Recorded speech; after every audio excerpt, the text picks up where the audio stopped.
J'avais envie de, ouais, d'y aller quoi, dans un film compliqué. J'avais pas envie de faire en plus, comme on m'attendait un petit peu au tournant pour la suite, j'avais pas envie non plus de faire un film parisien. Donc qu'est-ce qui fait que je vais pas faire un film parisien alors que je suis pas du tout de Paris, je suis de Grenoble.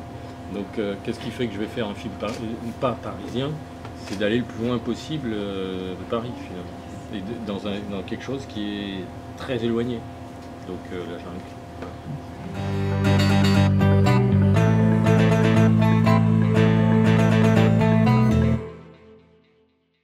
J'avais vu La fille du 14 juillet et j'avais beaucoup ri, mais ri à plusieurs degrés. Et je m'étais dit, tiens, voilà un réalisateur qui ne fait pas comme les autres, qui a une manière d'expliquer et une manière d'appuyer là où ça fait mal, qui est assez originale. Je le dirais souvent dans les interviews, c'est que pour moi c'est du Tati 10 puissance 15, parce qu'il y a la forme, il y a le fond, et puis il pousse les curseurs dans le son, dans l'image, enfin on sent que son univers il est clair, formel et puis en même temps absent, mais en tout cas sa volonté c'est de s'exprimer tel qu'il ressent les choses et d'appuyer là où ça fait mal. Et on a besoin de ça aujourd'hui, parce que les gens sont beaucoup plus... donc la douleur est banalisée. Maintenant un type qui crève dans la rue, un clochard, on passe devant, on n'a rien à foutre. Et c'est vrai qu'aujourd'hui il faut... même je vais dire quelque chose peut-être d'horrible, c'est que les attentats, bon, bah, s'il y a un autre attentat, on dira un deuxième, un troisième, et du coup ça va devenir quelque chose de naturel, comme ceux qui vivent à 10 000 km, qui vivent tous les jours dans la douleur et dans la peur. Et on a besoin d'être secoué. Ce film-là fait partie, pour moi, d'un des moyens de secouer les gens, de leur faire prendre conscience que, hey, réveillez-vous, la France c'est bien, mais pas que. Et puis il faut que ça bouge dans le bon sens, quoi. Peut-être que c'est un peu ça aussi le rôle de la mise en scène, parfois, c'est de pointer des choses qu'on ne voit pas par ailleurs dans la vie, dans notre vie quotidienne, et qui du coup sont mises en avant dans le film et vont nous donner à voir des choses différentes de la manière dont on les perçoit habituellement. Voilà. Donc effectivement, ça part d'une réalité, c'est-à-dire que la Guyane souffre de ne pas avoir assez de tourisme dans ce territoire, alors que c'est un pays, c'est une région vraiment extrêmement belle. Enfin, il y aurait tout ce qu'il faut pour le tourisme, mais il n'y a pas les infrastructures, par exemple. Donc tout de suite c'est délicat. Voilà. Donc ça part de là pour lancer quelque chose. Des cinéastes comme Buñuel aussi qui ont pu m'influencer. Mais par exemple dans la manière de filmer les animaux. Et là dans le film, effectivement, c'est très important pour moi, ça, c'est d'avoir réussi à filmer les animaux de manière poétique. C'est-à-dire que j'avais pas envie que ce soit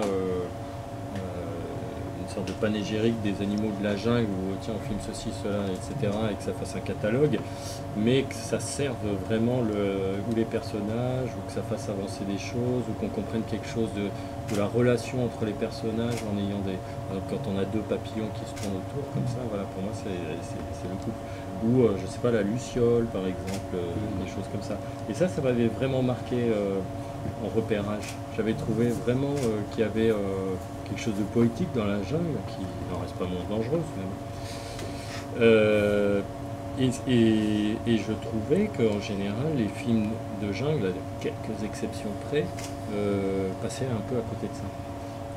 De manière volontaire ou pas, hein, attention, là ça ne les intéresse pas. Donc, mais voilà, pour moi c'était un peu le projet, c'est-à-dire que c'était pas forcément dans le scénario, mais au repérage, j'ai vu des insectes, mais j'avais jamais vu de ma vie. Alors après, le risque est qu'on dise ah mais ça c'est fait en numérique. Aujourd'hui, tout peut être fait en numérique. Et justement, je voulais vraiment que ce soit des choses tout à fait réalistes, tout à fait vraies. Et par exemple, la chenille accordéon, comme chacun sait, les chenilles, si on les trouve en repérage et qu'on tourne 3 mois après, c'est qu'une chenille, c'est un papillon. Donc on ne peut pas les garder. Voilà. Pas facile à dresser. Non, pas facile à dresser, donc on a fait faire une fosse. Bon, quand j'ai vu la fosse qui était en latex, je me suis dit, ok, bon, la séquence elle part à la poubelle, c'est pas grave, on va pas la tourner. Et paf, le matin même, on trouve une chenille. Moi je ne tourne pas beaucoup de films parce que je ne m'y retrouve pas. C'est vrai qu'on me propose beaucoup de comédies, mais les comédies que je reçois ou les personnages que j'interprète sont sympathiques, légers, et il n'y a pas de résonance sociale. Et moi je voudrais que mon travail corresponde à ce que je suis aussi humainement. C'est-à-dire, et comme j'ai déjà une étiquette et une empreinte qui est quand même forte, je ne peux pas être en deçà de ça. Soit c'est égal ou plus. Et le film, pour moi, c'est un grand sketch, si je puis dire. Parce qu'il y a des gags partout, visuels, auditifs. Mais cette volonté-là, c'est toujours la même. C'est de dire, voilà, on rigole de choses. En fait, on fait pareil avec du bonheur, quoi. Voilà, c'est ce que ce film raconte. C'est un état des lieux. C'est un état, comme on dit les États-Unis, les États-Unis, mais la France, c'est un beau pays, mais ce qu'on en fait, on ne peut pas être fier de ça.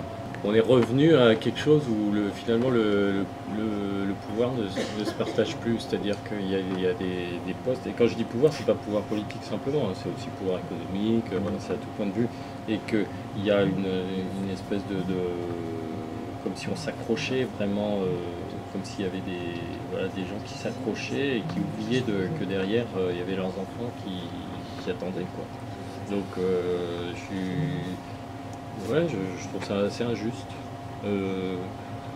C'est à tout point de vue, c'est les professeurs de fac, les chefs de cabinet, c'est les choses comme ça qu'on a l'impression que tout à coup là c'est bloqué. Que les gens, il faut attendre leur mort presque pour qu'ils laissent leur place au suivant. Et donc du coup, il n'y a plus de renouvellement, il n'y a plus de nouvelles idées, il n'y a plus de...